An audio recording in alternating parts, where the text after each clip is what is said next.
जयाच्या जनी जन्म नामार्थ झाला, जयाने सदा वास नामात केला. जयाच्या मुखी सर्वदा नाम कीर्ती, नमस्कार त्या ब्रह्म चैतन्य मूर्ती. ಶ್ರೀರಾಮ್ ಸಮರ್ಥ. ಎಲ್ಲ ಆತ್ಮಜ್ಯೋತಿಗಳಿಗೆ ಶಿರಸಾಷ್ಟಾಂಗ ಪ್ರಣಾಮ ಮಾಡುತ್ತಾ ನನ್ನ ಸದ್ಗುರುಗಳಾದ ಚಂದ್ರಕುಮಾರ್ ಅವರ ದಿವ್ಯ ಚರಣಾರವಿಂದಕ್ಕೆ ಸಾಷ್ಟಾಂಗ ಪ್ರಣಾಮ ಮಾಡುತ್ತಾ ಇಂದಿನ 8 ಜನವರಿ ಶ್ರೀ ಮಹಾರಾಜರವರ ಪ್ರವಚನ, ನಾಮದ ಪ್ರೇಮವು ನಾಮದ ಸಹವಾಸದಿಂದಲೇ ಬರುತ್ತದೆ. ನಾಮದ ಪ್ರೇಮವು ನಾಮದ ಸಹವಾಸದಿಂದಲೇ ಬರುತ್ತದೆ. ಹೆಂಗಪ್ಪ ಬರುತ್ತೆ ನಾಮದ ಪ್ರೇಮ? ಆ ನಾಮದ ಸಹವಾಸ ಮಾಡಿದ್ರೆ ನಮಗೆ ಅದರ ಪ್ರೇಮ ಬರುತ್ತದೆ. ಏನು ಹೇಳ್ತಾರಪ್ಪ ಶ್ರೀ ಮಹಾರಾಜರು? ನಾಮದಲ್ಲಿ ಪ್ರೇಮ ಬರುವುದಕ್ಕಾಗಿ ನಮ್ಮ ಪ್ರೇಮಪೂರ್ಣ ತಾಯಿ ಕಡೆಗೆ ನೋಡಬೇಕು. ಮಗುವಿಗೆ ಸ್ವಲ್ಪ ಜ್ವರವಾದರೂ ಬಂದರೂ ತಾಯಿ ಗಾಬರಿಯಾಗುತ್ತಾಳೆ. ಅವಳಿಗೆ ಅನ್ನವೂ ರುಚಿ ಹತ್ತುವುದಿಲ್ಲ, ನಿದ್ರೆ ಬರುವುದಿಲ್ಲ, ಇಂಥ ಅನೇಕ ಅವಸ್ಥೆಗಳು ಉಂಟಾಗುತ್ತದೆ. ಸ್ವಲ್ಪದರಲ್ಲಿ ಹೇಳಬೇಕೇನೆಂದರೆ ಅವಳಿಗೆ ಎಲ್ಲ ರೀತಿಯಲ್ಲೂ ಅಸ್ವಸ್ಥತೆ ಉಂಟಾಗುತ್ತದೆ.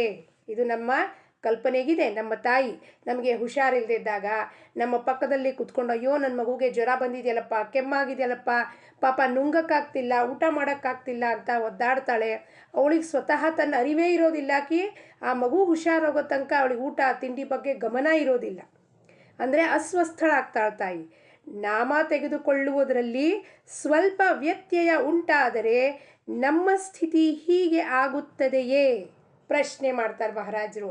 ನಾಮ ತಗೊಳ್ಳೋದ್ರಲ್ಲಿ, ಭಗವಂತನ ದಿವ್ಯ ನಾಮ ತಗೊಳ್ಳುವಾಗ ಸ್ವಲ್ಪ ಆದರೂ ವ್ಯತ್ಯಯ ಉಂಟಾದರೆ, ಇವತ್ತು ಯಾವುದೋ ನಾವು ಫಂಕ್ಷನಿಗೆ ಹೋದ್ವಿ, ನಾಮಸ್ಮರಣೆ ಉಳಿದು ಹೋಯಿತು, ನನ್ನ ಜಪ ಸಂಖ್ಯೆ ಕೊಡುವುದು ಏನಿದೆಯಪ್ಪ, ಜಪ ಮಾಡುವುದು ನಮ್ಮ ನಾಮಸ್ಮರಣೆ ಉಳಿದು ಹೋಯಿತು ಅಂತ ನಮಗೆ ವ್ಯತ್ಯಯ ಉಂಟಾದರೆ ನಮಗೆ ಈ ಸ್ಥಿತಿ ಆಗುತ್ತದೆಯೇ? ತಳಮಳ ಉಂಟಾಗುತ್ತದೆ. ಮಗನಿಗೆ ಹುಷಾರಿಲ್ದಿದ್ದಾಗ ತಾಯಿಗೆ ಹೆಂಗಾಗುತ್ತೋ ತಳಮಳ, ಹಾಗೆ ನನಗೆ ನಾಮದ ಪ್ರತಿ ತಳಮಳ ಆಗ್ತಿದೆಯೇ? ಇದಕ್ಕೊಂದು ದೃಷ್ಟಾಂತ ಏನು ಹೇಳಬೇಕಪ್ಪ ಅಂದರೆ, ಗುರುದೇವರ ಅವರು ವಿವಾಹ ಮಹೋತ್ಸವ, ವಿವಾಹದ ದಿವಸ ಅವರು ಬಹಳ ಹೊತ್ತಿಗೆ ಬಂದ್ರಂತೆ.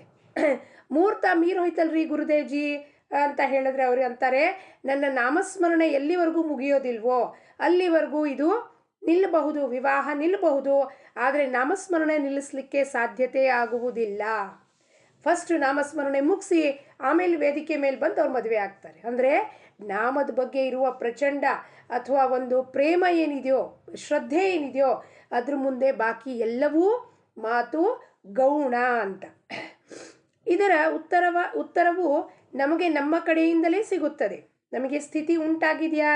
ಆ ಉತ್ತರ ನಾವೇ ನಮಗೆ ಸೆಲ್ಫ್ ಅನಾಲಿಸಿಸ್ ಮಾಡ್ಕೋಬೇಕು. ನಾಮ ತೆಗೆದುಕೊಳ್ಳುವುದು ನಮ್ಮ ಧರ್ಮವಿರುತ್ತದೆ. ಇದು ನಮ್ಮ ಆದ್ಯ ಕರ್ತವ್ಯವಿರುತ್ತದೆ. ಈಶಾವಾಸ್ಯ ಉಪನಿಷದಲ್ಲಿ ಹೇಳಿದ್ದಾರೆ 5 ಋಣ: ಪಿತೃ ಋಣ, ದೇವತಾ ಋಣ, ಋಷಿ ಋಣ, ಭೂತ ಋಣ, ಮನುಷ್ಯ ಋಣ. 5 ಋಣದಲ್ಲಿ ದೇವತಾ ಋಣ, ಋಷಿ ಋಣ ಅಂದರೆ ಏನಪ್ಪ? ಇದು ನಮ್ಮ ಆದ್ಯ ಕರ್ತವ್ಯ. ಭಗವಂತ ನಮಗೆ ಈ ಪೃಥ್ವಿ ಮೇಲೆ ಕಳಿಸಿದ್ದಾನೆ. ಆ ನಿಜ ಪ್ರಯೋಜನ ಏನಪ್ಪ? ಭಗವಂತನ ನಾಮ ತಗೊಳ್ಳುವುದೇ ನಮ್ಮ ನಿಜ ಪ್ರಯೋಜನ ಅಂದ್ರೆ ಮೇಲೆ ಇದು ನಮ್ಮ ಆದ್ಯ ಕರ್ತವ್ಯ, ಫಸ್ಟ್ ಮೋಸ್ಟ್ ರೆಸ್ಪಾನ್ಸಿಬಿಲಿಟಿ. ಅದರ ಹೊರತು ಬದುಕುವುದೇನೆಂದರೆ ಸತ್ತಂತೆಯೇ ಇರುತ್ತದೆ. ನಾಮ ತೆಗೆದುಕೊಳ್ಳುವುದರಲ್ಲಿಯೇ ನನ್ನ ನಿಜವಾದ ಹಿತವಿರುತ್ತದೆ. ಇಷ್ಟೇ ಅಲ್ಲದೆ ನಾನು ನಾಮಕ್ಕಾಗಿಯೇ ಹುಟ್ಟಿ ಬಂದಿರುವೆ ಹಾಗೂ ಅದರೊಂದಿಗೆ ತಾರತಮ್ಯವಾಗಿ ಬಿಡುತ್ತೇನೆ. ಈ ರೀತಿ ಪ್ರಜ್ವಲಿತ ಭಾವನೆಯಿಂದ ನಾಮಸ್ಮರಣೆ ಮಾಡಬೇಕು. ನಾನು ಏನಕ್ಕಪ್ಪ ಹುಟ್ಟು ಬಂದಿದ್ದೀನಿ? ಗಾಡಿ, ಆಸ್ತಿ, ಮನೆ, ಹೊಲ ಮಾಡ್ಕೊಳ್ಳಿಕ್ಕಲ್ಲ, ಭಗವಂತನ ನಾಮ ತಗೊಳ್ಳಿಕ್ಕೆ ನನ್ನ ಜನ್ಮ ಆಗಿರೋದು. ಆ ಪ್ರಜ್ವಲಿತ ಭಾವನೆಯಿಂದ ನಾಮಸ್ಮರಣೆ ಮಾಡಬೇಕು. ಇದರಿಂದ ಪ್ರೇಮ ಬರದೇ ಇರುವುದು ಶಕ್ಯವೇ ಇಲ್ಲ.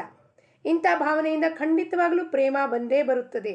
ಪ್ರೇಮ ಉಂಟಾಗುವುದರಲ್ಲಿ ಎಂಬುದರ ನಿಜವಾದ ಅರ್ಥವೇನೆಂದರೆ, ನಾವು ನಾಮವನ್ನು ನಿಜವಾದ ಆಸ್ಥೆಯಿಂದ ತೆಗೆದುಕೊಳ್ಳುತ್ತೇವೆ. ಅಲ್ಲಿ ಯಾವ ಥರವಾದ ಅಪೇಕ್ಷೆ, ಕಾಮಭಾವನೆ, ನನಗಿದೆ ಐಹಿಕ ಸುಖ ವಸ್ತುಗಳು ಬೇಕು ಅಂತ ನಾಮ ತಗೊಳ್ಳೋದಿಲ್ಲ. ನನ್ನ ಪ್ರಾಬ್ಲಮ್ ಸಾಲ್ವ್ ಮಾಡಿಕೊಡಪ್ಪ ಅಂತ ತಗೊಳ್ಳೋದಿಲ್ಲ. ಅತಿಯಾದ ಪ್ರೇಮದಿಂದ, ತುಕಾರಾಮ್ ಮಹಾರಾಜರಿಗೇನು ಪ್ರೇಮ ಇತ್ತು ಪಾಂಡುರಂಗನ ಮೇಲೆ? ಏನೂ ಇರಲ್ಲ ಉಣ್ಲಿಕ್ಕೆ ತಿನ್ನಲಿಕ್ಕೆ, ಆದರೂ ಪ್ರೀತಿಯಿಂದ ಪಾಂಡುರಂಗ ಪಾಂಡುರಂಗ ಆವ್ಲೆ ಬೈದರೂ ಕೂಡ, ಆವ್ಲೆ ಪಾಂಡುರನಿಗೆ ಬೈಬೇಡವ್ವ ಅವನು ಎಷ್ಟು ದಯಾವಂತನಾಗಿದ್ದಾನೆ, ಎಷ್ಟು ಪ್ರೇಮಯುಕ್ತವಾಗಿದ್ದಾನೆ, ಕೃಪಾಸಾಗರಿದ್ದಾನೆ. ಅವನಿಗೆ ಹಂಗೆ ಬೈಬೇಡವ್ವ, ಅವನು ಏನು ನಿನಗೆ ಮಾಡಿದ್ದಾನೆ, ಎಲ್ಲವನ್ನೂ ಕೊಟ್ಟಿದ್ದಾನೆ ಅಂತ ಹೇಳ್ತಿದ್ರೆ ವಿನಃ ಬಡತನ ಇದೆ, ದರಿದ್ರತನ ಇದೆ ಅಂತ ಯಾವತ್ತಿಗೂ ಹೇಳ್ತಿಲ್ಲ. ಮೀರಾಬಾಯಿ ವಿಷ ಕೊಟ್ಟರು ನನ್ನ ಕೃಷ್ಣ ನೋಡ್ಕೋತಾನಪ್ಪ ಅಂತ ವಿಷವನ್ನು ಕುಡ್ದು ಹಾಕಿದ್ಲು. ಆ ವಿಷ ಶ್ರದ್ಧಾ ಎಷ್ಟು ಪ್ರಬಲವಾಗಿದ್ದರೆ ವಿಷವೂ ಕೂಡ ಅಮೃತವಾಗುತ್ತದೆ. ರಾಣಾನೇ ವಿಷ ದಿಯಾ ಮಾನೋ ಅಮೃತ ಪಿಯಾ, ಮೀರಾ ಗೋವಿಂದ ಗೋವಿಂದ ಗಾನೆ ಲಗಿ, वो तो गली गली हरि गुण गाने लगी, ऐसी लागी लगन ಮೀರಾ ಹೋಗೈ ಮಗನ್. ವಿಷಾನು ಅಮೃತ ಆಗಬೇಕು ಅಂದರೆ ಎಂಥ ಮಟ್ಟದ ಆಕೆ ನಾಮಸ್ಮರಣೆ ಮಾಡ್ತಿರ್ಬೇಕು ಅನ್ನೋದ ವಿಚಾರವನ್ನು, ಕಲ್ಪನೆಯನ್ನು ನಮ್ಮ ಮನಸ್ಸೊಳಗೆ ತಂದು ಆ ರೀತಿಯಿಂದ ನಾವು ಕೂಡ ನಾಮಸ್ಮರಣೆ ಮಾಡಬೇಕು. ಇದಕ್ಕೆ ಸರಿಯಾದ ಉಪಾಯವೇನೆಂದರೆ ನಾಮಸ್ಮರಣೆ ಮಾಡುವ ನಿಶ್ಚಯದಿಂದ ಹೇಗೆ ಸಾಧ್ಯವೋ ಹಾಗೆ ನಾಮ ತೆಗೆದುಕೊಳ್ಳಲು ಪ್ರಾರಂಭಿಸಬೇಕು. ಅದೇ ನಾಮವು ನಮ್ಮನ್ನು ಒಂದೊಂದು ಹೆಜ್ಜೆ ಮುಂದೆ ಒಯ್ಯುತ್ತದೆ, ಧ್ಯೇಯವನ್ನು ಮುಟ್ಟಿಸುತ್ತದೆ. ಪರಿಸ್ಥಿತಿ ಅನುಕೂಲವಾಯಿತೆಂದರೆ ನಾಮ ತೆಗೆದುಕೊಳ್ಳುವನೆಂದು ಅನ್ನುವವನು ಎಂದೂ ನಾಮ ತೆಗೆದುಕೊಳ್ಳಲಾರನು. ಪರಿಸ್ಥಿತಿ ಸರಿ ಹೋಗ್ಬೇಕ್ರಿ, ಕೆಲಸ ಇಲ್ಲ ರೀ, ಕೆಲಸ ಸಿಕ್ಕದ್ಮೇಲೆ ನಾಮ ತಗೋತೀನಿ, ಕೆಲಸ ಆದಮೇಲೆ ಮದುವೆ ಆಗ್ಬೇಕ್ರಿ, ಆಮೇಲೆ ನಾಮ ತಗೋತೀನಿ, ಮದುವೆ ಆದಮೇಲೆ 2 ಮಕ್ಕಳಾಗಬೇಕ್ರಿ, ಆಮೇಲೆ ನಾಮ ತಗೋತೀನಿ, ಇಂಥ ಸಬೂಬ್ ಹೇಳೋರು ಎಂದೆಂದಿಗೂ ಭಗವಂತನ ನಾಮ ತೆಗೆದುಕೊಳ್ಳುವುದಿಲ್ಲ. ನಾಮವನ್ನು ಮನಸ್ಸಿನಲ್ಲಿ ಅಥವಾ ಉಚ್ಚಾರ ಮಾಡಿ ತೆಗೆದುಕೊಳ್ಳಲು ಬರುತ್ತದೆ. ಯಾವಾಗಲೂ ನಾಮದಲ್ಲಿಯೇ ಇರಬೇಕು, ಅಂದರೆ ಅಂತಃಕರಣವು ಶುದ್ಧವಾಗುತ್ತದೆ. ಅಂತಃಕರಣ ಹೆಂಗಿದೆಯಪ್ಪ, ಅದು ನಮ್ಮ ಕರ್ಕ ಭಾಂಡಿ ಇದ್ದಂಗಿದೆ. ಸೀದ್ ಹೋಗಿರೋ ಪಾತ್ರೆಗಳು ಹೆಂಗಿರ್ತಾವಪ್ಪ, ಹಾಗೆ ನಮ್ಮ ಅಂತಃಕರಣ. ಅಥವಾ ನಮ್ಮ ನಿತ್ಯವಾಗಲಿ ಬಳಕೆ ಮಾಡೋ ಉಪಕರಣಗಳು, ತಾಮ್ರದ ಉಪಕರಣಗಳು ಇವತ್ತು ತೊಳೆದಿಟ್ಟರೆ ಮತ್ತೆ ನಾಳೆ ಅದಕ್ಕೆ ಕಪ್ ಹತ್ತಿ ಅದೆಲ್ಲ ಕರಿ ಭಾಂಡಿ ಆಗಿರ್ತವೆ. ಅದರಂತೆ ನಮ್ಮ ಅಂತಃಕರಣವೂ ಸುಧಾ 24 ಗಂಟೆಗಳ ಕಾಲಲ್ಲಿ 3 ಗುಣಗಳಲ್ಲಿ ಹೊಂದಾಟಿ ಅದಕ್ಕೆ ಕಪ್ಪು ಮಸಿ ಅಂದರೆ ಮಾಲಿನ್ಯ ಹೊಂದಿರುತ್ತೆ. ಅದನ್ನು ಸ್ವಚ್ಛ ಮಾಡಬೇಕು ಅಂದರೆ ಏನು ಹಾಕಬೇಕು, ಅದಕ್ಕೆ ನಾಮದ ಪುಡಿ ಹಾಕಿ, ನಾಮದ ಡಿಟರ್ಜೆಂಟ್ ಹಾಕಿ ಉಜ್ಜಿ ಅದನ್ನು ಅಂತಃಕರಣವನ್ನು ತೊಳಿಬೇಕು, ಅಂದರೆ ಶುದ್ಧ ಮಾಡ್ಕೋಬೇಕು. ಅಂತಃಕರಣವು ಶುದ್ಧವಾಯಿತೆಂದರೆ ಭಗವತ್ ಪ್ರೇಮ ಬರುತ್ತದೆ.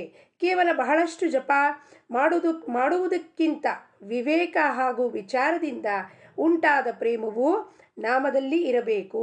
ಹಾಗೆ ನೋಡಿದರೆ ನಾಮದಲ್ಲಿಯೇ ನಾಮದ ಪ್ರೇಮವಿರುತ್ತದೆ. ನಾಮದ ಪ್ರೇಮ ಎಲ್ಲಿದೆ, ಆ ನಾಮದಲ್ಲೇ ಇದೆ. ಅಂದರೆ ಏನಪ್ಪ, ನಾವು ಸತ್ಸಂಗಕ್ಕೆ ಹೋಗಬೇಕು, ಸತ್ಸಂಗದಲ್ಲಿ ಕಥಾಶ್ರವಣ ಮಾಡಬೇಕು.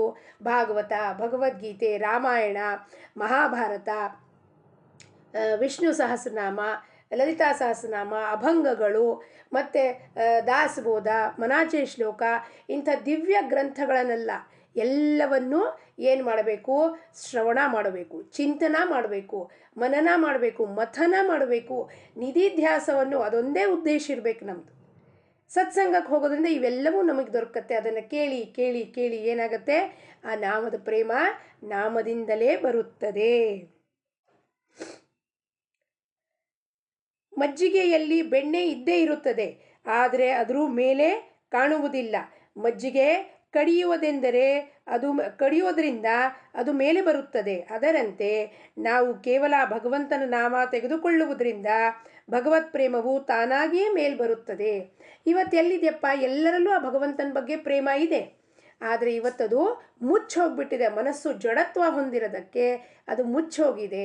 ಹೆಂಗೆ ಆ ಮಜ್ಜಿಗೆಯಲ್ಲಿ ಬೆಣ್ಣೆ ಇರುತ್ತೋ ಅದು ಕಾಣಿಸ್ತಾ ಇಲ್ಲ, ಆದರೆ ಅದನ್ನು ಕಡ್ದಾಗ, ಮಥನ ಮಾಡಿದಾಗ ಶುದ್ಧವಾದ ನವನೀತ ಹೆಂಗೆ ಮೇಲ್ ಬರುತ್ತೋ ಹಾಗೆ ಶುದ್ಧವಾದ ಪ್ರೇಮ ನಮ್ಮ ಅಂತಃಕರಣ ಸ್ವಚ್ಛ ಆಯಿತು ಅಂದರೆ ಮಥನ ಮಾಡ್ತಾ ಮಾಡ್ತಾ ಏನಾಗತ್ತಪ್ಪ, ಅಂತಃಕರಣದಲ್ಲಿರುವ ಭಗವಂತನ ಪ್ರೇಮ ತಾನಾಗಿಯೇ ಮೇಲೆ ಬರುತ್ತದೆ.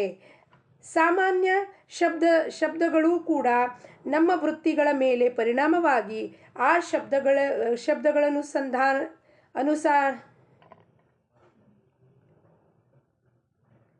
ಭಾವವು ಮನಸ್ಸಿನಲ್ಲಿ ಜಾಗೃತವಾಗತ್ತೆ. ಆ ಶಬ್ದಗಳಿಗೂ ಸುದ್ದ ಭಾವವು ಮನಸ್ಸಿನಲ್ಲಿ ಜಾಗೃತವಾಗುತ್ತದೆ. ಅಂದ ಮೇಲೆ ಭಗವಂತನ ನಾಮದಿಂದ ಭಗವತ್ ಪ್ರೇಮ ಹೇಗೆ ತಾನೇ ಬರುವುದಿಲ್ಲ? ಇಂದು ನಮಗೆ ಎಷ್ಟು ಸಮಯ ಸಿಗುತ್ತದೆಯೋ ಅದೆಲ್ಲವನ್ನು ಭಗವಂತನ ನಾಮದಲ್ಲಿ ಕಳೆಯುವ ಪ್ರಯತ್ನ ಮಾಡಿರಿ. ಬಹಳಷ್ಟು ದಿವಸ ಒಂದು ಮನೆಯಲ್ಲಿ ಇರುವುದರಿಂದ ಆ ಮನೆಯ ಬಗ್ಗೆ ನಮಗೆ ಪ್ರೇಮ ಬಂದೇ ಬರುತ್ತದೆ. ಪ್ರಪಂಚದ ಪ್ರೇಮವು ನಮಗೆ ಸಹವಾಸದಿಂದ ಬರುತ್ತದೆ. ಅದೇ ರೀತಿ ನಾಮದ ಅಖಂಡ ಸಹವಾಸದಿಂದ ನಾಮದ ಪ್ರೇಮವು ತಾನಾಗಿಯೇ ಬರುತ್ತದೆ. ಕುಳಿತಾಗ, ನಿಂತಾಗ, ಅಡ್ಡವಾದಾಗ,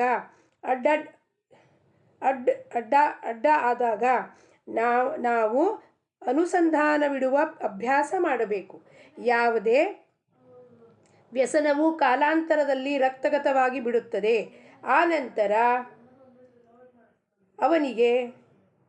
ಆನಂತರ ಮನುಷ್ಯನು ಅಧಿಕಾಧಿಕ ಆ ವ್ಯಸನದ ಅಧೀನವಾಗುತ್ತಾ ಹೋಗುತ್ತಾನೆ. ಅಫೀಮು ಸೇವಿಸವನು ನೋಡಿರಿ, ದಿನಕ್ಕೆ ಅವನಿಗೆ ಅಫೀಮು ಹೆಚ್ಚಿಗೆ ಬೇಕಾಗುತ್ತದೆ. ಇದರಂತೆಯೇ ನಮಗೆ ಭಗವಂತನ ಚಿಂತೆಯು ವ್ಯಸನ ಹತ್ತಬೇಕು. ಭಗವಂತನ ಚಿಂತೆಯ ವ್ಯಸನ ಹತ್ತಬೇಕು. ನಮಗೆ ಯಾವಾಗಲೂ ಉತ್ತಮವಾದದ್ದನ್ನು ಸಾಧಿಸುವುದು ಕಠಿಣವಾಗುತ್ತದೆ. ಆದರೆ ಅತ್ಯಂತ ಕಡಿಮೆ ಶ್ರಮದಿಂದ ಬಹಳಷ್ಟು ಸಾಧಿಸಿಕೊಳ್ಳುವುದರಲ್ಲಿ ನಾಮಸ್ಮರಣೆಯಂಥ ಬೇರೆ ಸಾಧನೆ ಇಲ್ಲ. ಅತ್ಯಂತ ಕಡಿಮೆ ಶ್ರಮದ, ಯಾಕೆಂದರೆ ನಾಮ ಫ್ರೀ ಆಫ್ ಕಾಸ್ಟ್ ಕೊಟ್ಬಿಟ್ಯಾನ ಭಗವಂತ. ಅದಕ್ಕೇನು ದುಡ್ಡು ಕೊಡಬೇಕಾಗಿಲ್ಲ, ಮನೆ ಬಿಟ್ಟು ಆಚೆ ಹೋಗಬೇಕಾಗಿಲ್ಲ. ಮನೆಯಲ್ಲಿ ಒಂದು ಜಾಗದಲ್ಲಿ ಕೂತ್ಕೊಂಡು ನಾವು ನಾಮಸ್ಮರಣೆ ಮಾಡಿದ್ರೆ ಅತಿ ಕಡಿಮೆ ಶ್ರಮದಿಂದ ಬಹಳಷ್ಟು ಸಾಧಿಸುವಂಥದ್ದು ಏನಪ್ಪ, ಅದು ನಾಮಸ್ಮರಣೆ. ಆದ್ದರಿಂದ ಯಾವಾಗಲೂ ನಿಯಮದಿಂದ ನಾಮ ತೆಗೆದುಕೊಳ್ಳುತ್ತಾ ಇರಬೇಕು.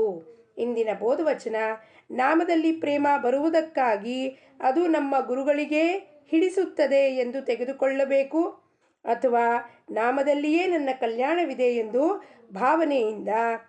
ಭಾವನೆಯಿಂದ ತೆಗೆದುಕೊಳ್ಳಬೇಕು.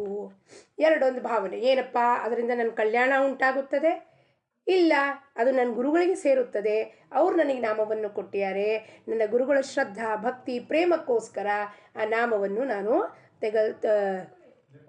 ತೆಗೆದುಕೊಳ್ಳಬೇಕು. ಜಾನಕಿ ಜೀವನ ಸ್ಮರಣ. ಜೈ ಜೈ ರಾಮ್. ಲೋಕಾಹ ಸಮಸ್ತಾಹ ಸುಖಿನೋ ಭವಂತು.